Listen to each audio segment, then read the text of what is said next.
Great. Here we are. Christian, welcome. All right, thanks. So I figured that it's getting late and you're probably tired. And so music was a recurring theme, at least this morning. And Jen did talk about random weirdos playing rock music or something like that. So I thought I'd start by showing you a video from the last time I was in this building, which was downstairs in the chill out area, where I was with my band.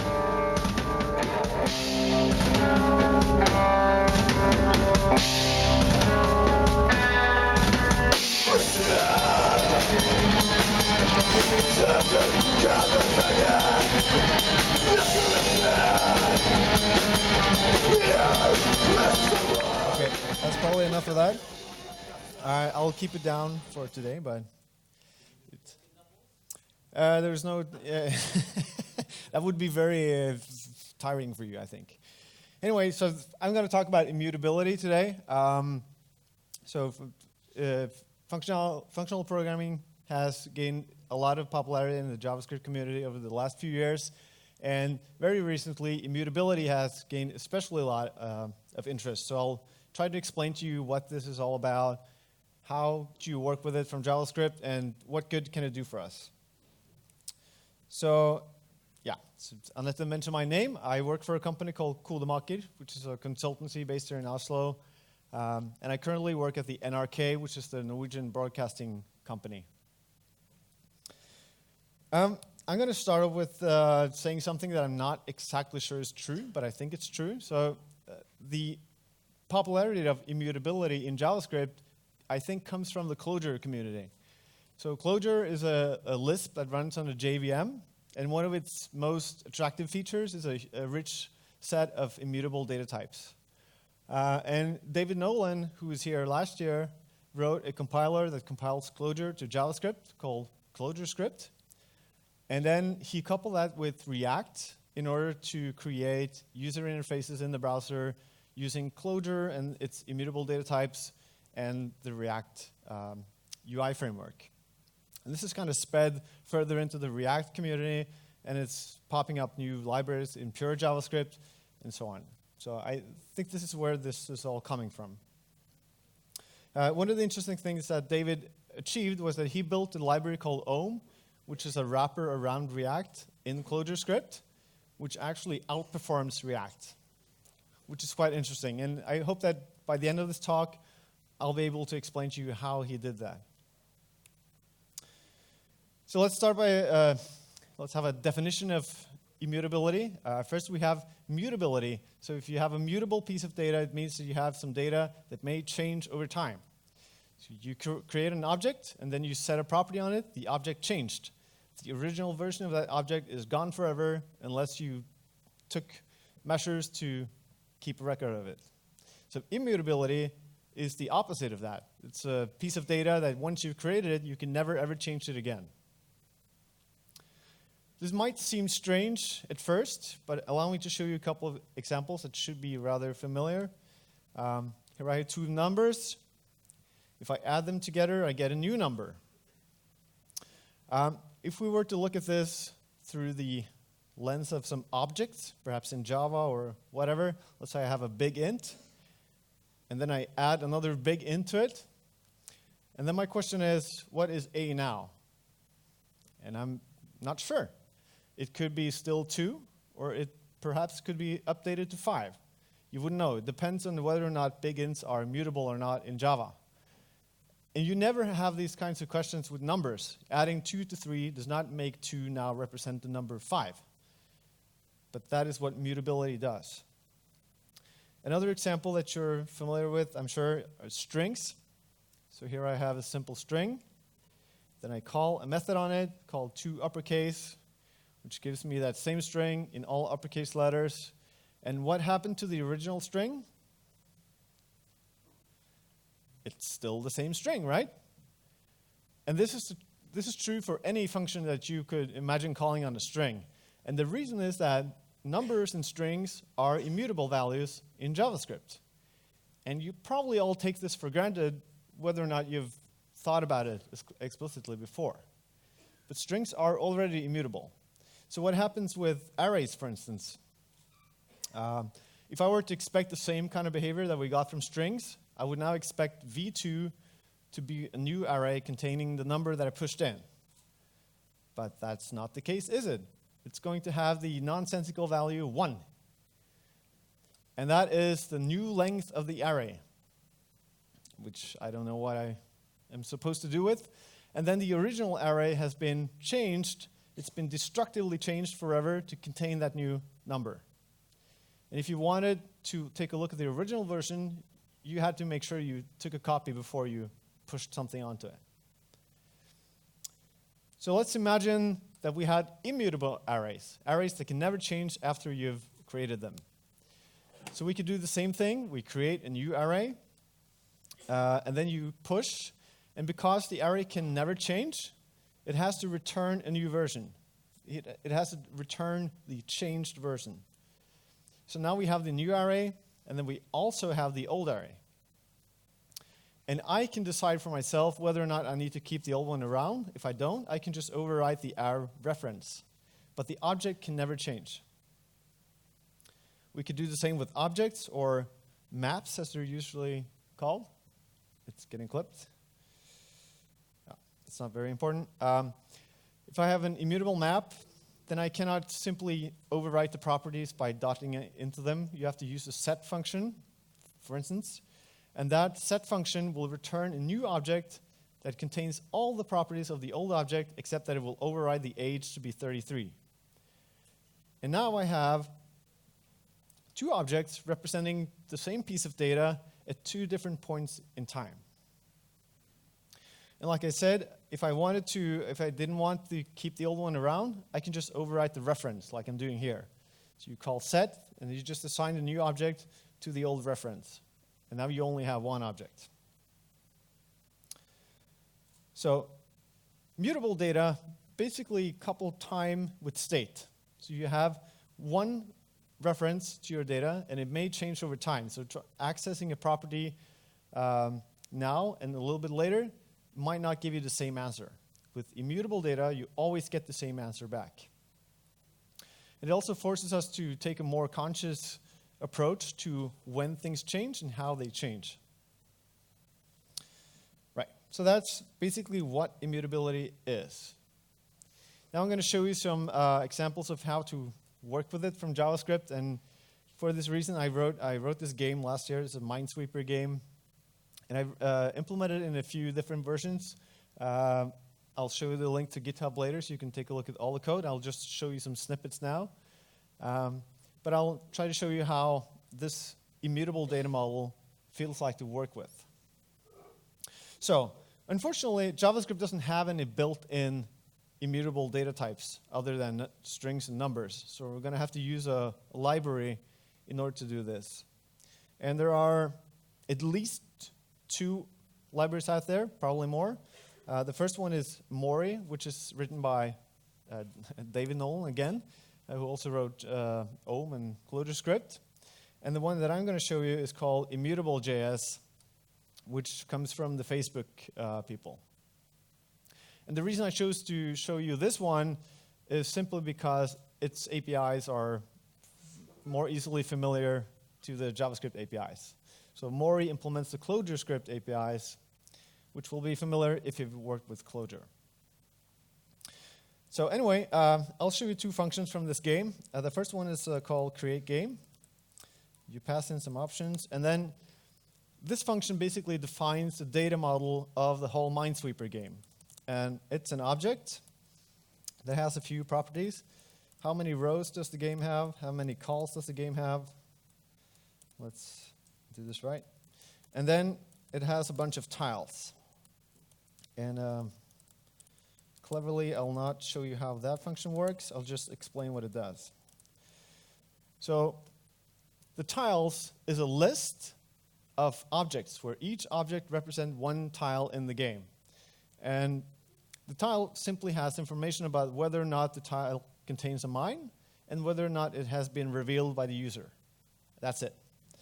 And this is just a standard JavaScript object. So in order to create an immutable map from this, you can simply do this. Immutable map. And there we go. Now this will convert my object into an immutable map and return it from the function. And as you can see, the initTiles function takes a number of rows and columns and a number of lines, and then it just generates a random board. And it uses an immutable list to store a bunch of immutable maps with state about the game. Does it have a mine? Has it been revealed? That's it. So one more function. The most important function in this game is called reveal tile. So whenever you click one of the tiles, we call this function. And now my game is just a naked piece of data. So we cannot implement methods onto that object. It's just an immutable map. So instead we create functions that take the game in as the first argument, and then any other arguments after it. So we'll have the game and the tile number. And if we imagine now that the game was a mutable object, then this would be rather simple. We'll go into tiles, and then the correct tile, and set is revealed to true. And then we're done. Or we're not actually done, but that's the first step anyway. So when our data is immutable, we have to do this differently. So first of all, we cannot use dot notation to get properties. We have to use the get function. So we use get to get the tiles, and that gives us an immutable list. So we get, again, to get the correct tile. That gives us an immutable map. And we use set to update, or not actually update, but the set function will now create a new map exactly like the previous one, but with this one property changed. And it will return that, so I have to keep a record of it here. Uh-oh. And then I have to do this again. We have to get the tiles, and then we have to set the updated tile into the list of tiles, and then I get a new list of tiles. This probably seems pretty tedious. Hang in there, updated tiles.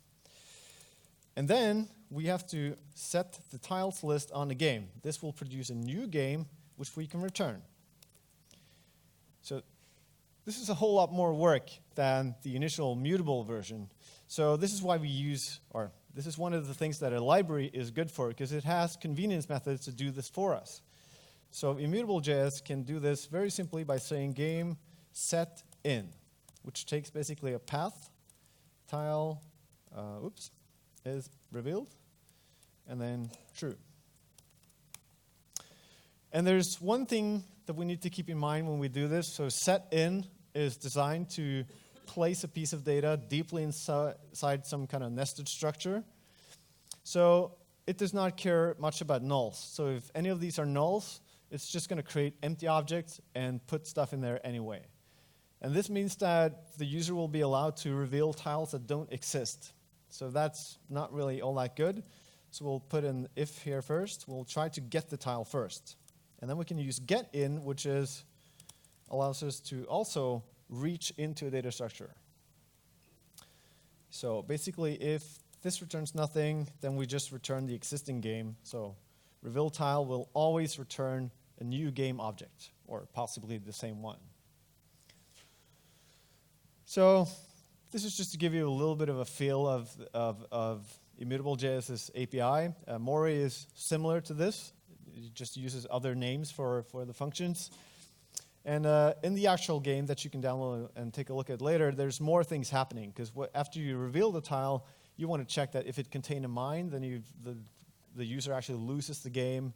If it didn't reveal a mine, you might want to reveal some other more tiles around it, and so on. So there's more to this function, but this is the gist of it. Okay, so one note about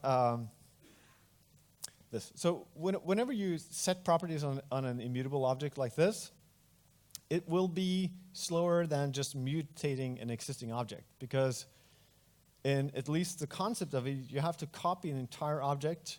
Like when we have our game, it could have 256 tiles, for instance, and you just want to set one Boolean flag, then basically you get a whole new data structure representing that whole data with one thing changed.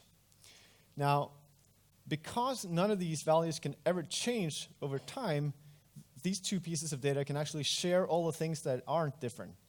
So each version will only contain like a diff that's different from the previous one. And this is a technique called structural sharing. I'm not really going to get into it now, but from ReactConf this year, there was a talk about Immutable.js by its author, and he goes into depth about how it's implemented and how they're able to make this work in a really smart and fast way. So you can watch that on YouTube. So next up is using immutable values in the UI, and I'll show you a couple examples with React. So there's one small caveat that you need to be aware of when working with React. So let's create a simple React component here. Unlike someone else mentioned earlier today, I don't really think there were any good parts in E4X, so I don't really use JSX. Render function return. So we'll just add a node here, and we'll say hello, and then this props name. Okay, so to render this, we call React render hello, pass in an object with the name, and then we find an element. Okay, like that. Christ. Very nice. No hello Christ. Okay, whatever. So this is how it works with regular JavaScript objects, which is fine. But let's see that we want to replace this with an immutable map instead. So I'll create my data here, immutable map, like so. And if I now pass this thing in, then I cannot do this. I could do get to get the property, but that doesn't really work. And the reason for that is that React actually treats this as an object and just picks out all the properties and buries it deep inside the React gut or whatever. So the little caveat when working with immutable values is that you need a wrapper of some sort so in order to stop React from stealing your instance. So if we do it this way, then I can say data here, this props data, and then, yeah. And then it works. So this can easily be abstracted away. I did that in the code base that you can check out later, but I'm not going to bother with it now. So what we want to do is that we want to render the Minesweeper game, and I just brought up the scaffolding, which brings in all the rows and stuff with text on them. And I'll show you how to do this. So we'll render a div now with the class name of tile. And that should give us a grid. Okay, fine. So now we want to start using the data. So again, this props data. I use the same trick on this one. So this is my immutable instance. And now you just use it as a regular object, except you use get and set, or not so much set when rendering, but you use get to get properties. So we can have an if here that says, if the tile is revealed, we'll do one thing, and if it's not revealed, we'll do another thing. Like so. Okay, so if it's not revealed, we'll add another div inside that says lid, and my CSS will make that look like lids. So next up, we need to be able to click it. That happens here as well. No. Okay. On click. And what happens on click? There's an object available here that's called actions. It's an event emitter, so we'll just emit an event to it called reveal, and then we'll pass in the ID of the tile. ID, so like so. And then when I click it, it starts revealing. And then obviously I hit a mine now. We're not rendering it properly, but I lost the game. So when it is revealed, we can add some hints to the user here. So we'll say tile get is mine. If there's a mine there, we'll include it in the class name, and then it will be rendered. That should be enough. Let's find mine. There we go. Bombs. Yay.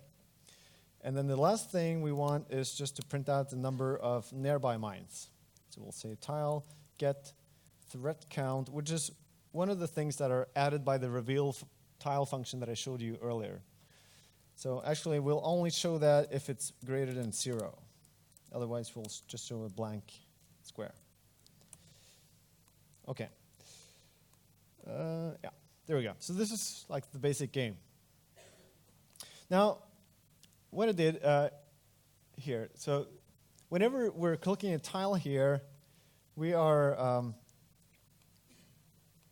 creating new data sets that represent the entire board.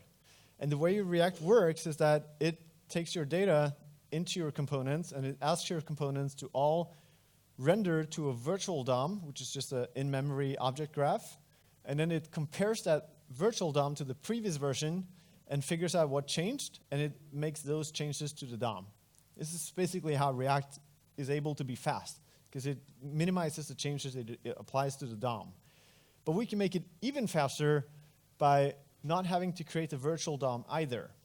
So whenever you reveal something here, only these 8 tiles actually changed. All the other ones didn't change. And I know that, and I can tell React that, and it doesn't even have to ask all the other tiles to re-render.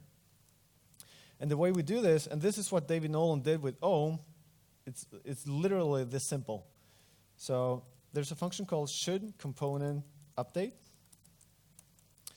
and it will get new props, which is the new data coming in.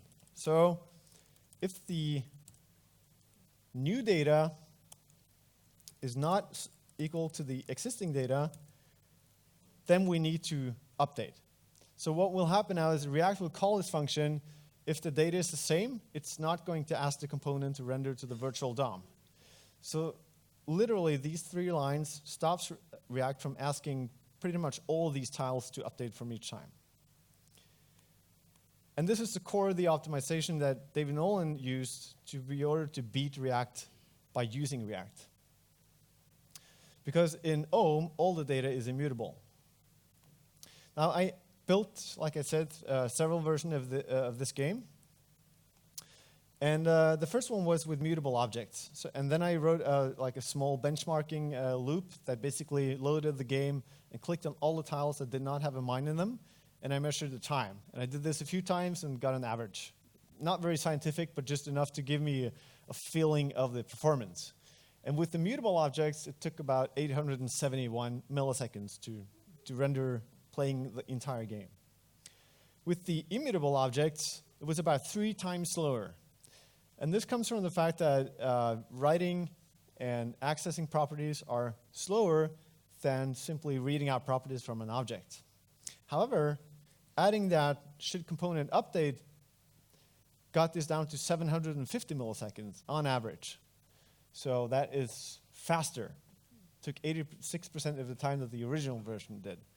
So this is how you can take something that will be slower at one level of granularity, like at the property access level, it's a lot slower, but it enables an optimization that makes your entire app faster.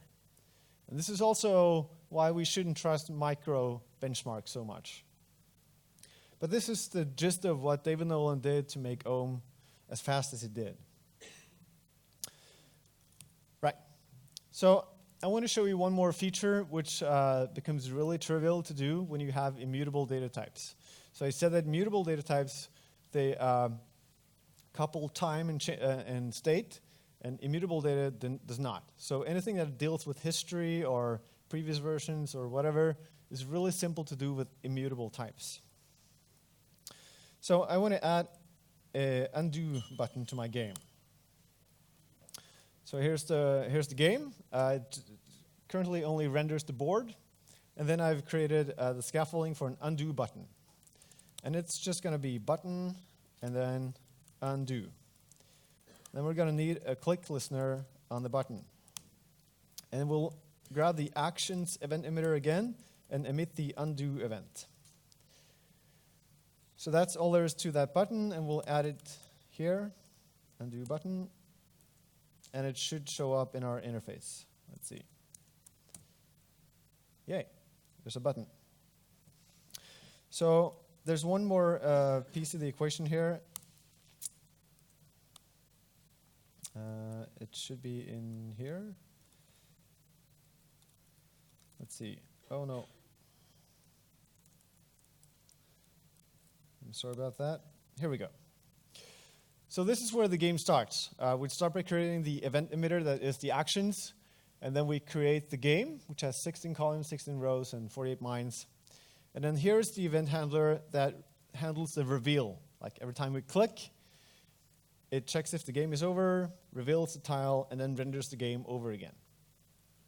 So we're going to do undo now. And in order to support undo, we need to keep history. We need to keep all the other versions of the game.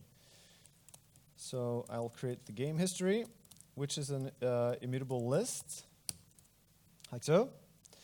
And it starts out empty. And then every time we create a new instance of the game, we'll push the old one into the game history. Equals push game. So every time the user makes a move, we keep a record of the old one in the list. And then, when we get the undo event, we want to do the opposite thing. So we have to check that we have any more entries in the game history. So size needs to be bigger than 0. If it is, I will make the game be the last entry in the history, and then we'll pop that off the history so it's gone. And then we render the game. And that should be, I think, all there is to it. Let's see. This is great. Okay, click a few. Okay, I hit a mine. That was stupid. Undo, and then we can keep on playing. So you could argue that undo is not all that useful in this game, but the point is that because immutable data decouples time and changes, we're allowed to make our own decisions about when we lose history and when we keep it, and doing things like undo becomes a lot simpler. You could also do app snapshots, or you could serialize the entire immutable data structure and ship it on email as a bug report, and you can load up the entire state that your client saw locally on your machine. There's any number of cool things you can do once you have your game state represented as an immutable value.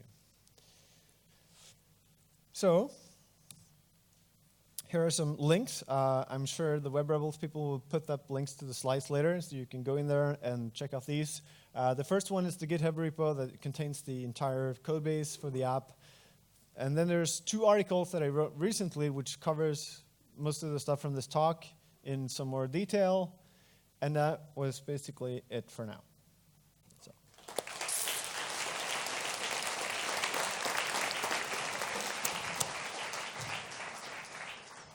Right. Wow. That's some very good live coding skills. I'm quite impressed. Thank you. So we had a question from earlier, which I think might be more suited for you. Okay. So the LeBron stack has been mentioned. Mm-hmm. So that's Level, Raspberry Pi, and Node. Mm-hmm. Would you say that's more suited for functional programming or for immutable programming?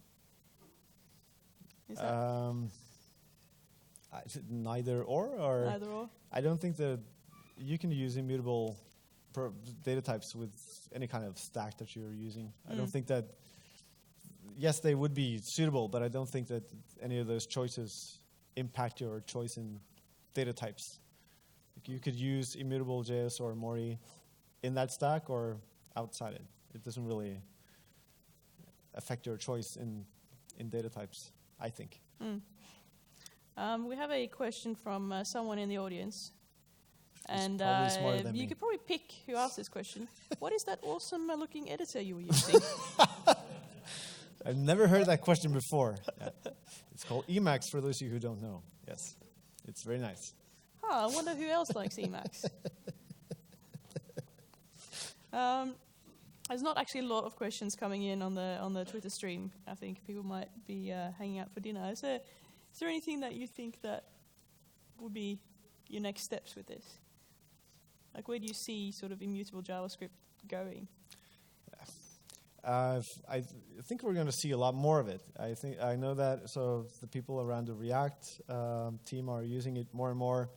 It'll probably show up more in that area, but I also think that the people working in Angular 2 has been talking about using immutability inside that as well. So I think that it's going to pop up around many of the UI frameworks that are out there, because it makes change tracking so much easier, and change tracking really is the biggest problem that these frameworks are trying to solve. So just looking at the code that you showed us when you're sort of doing it manually versus using a framework, do you think that the sort of the abstractions or abstracting away into frameworks is going to be needed for more widespread use?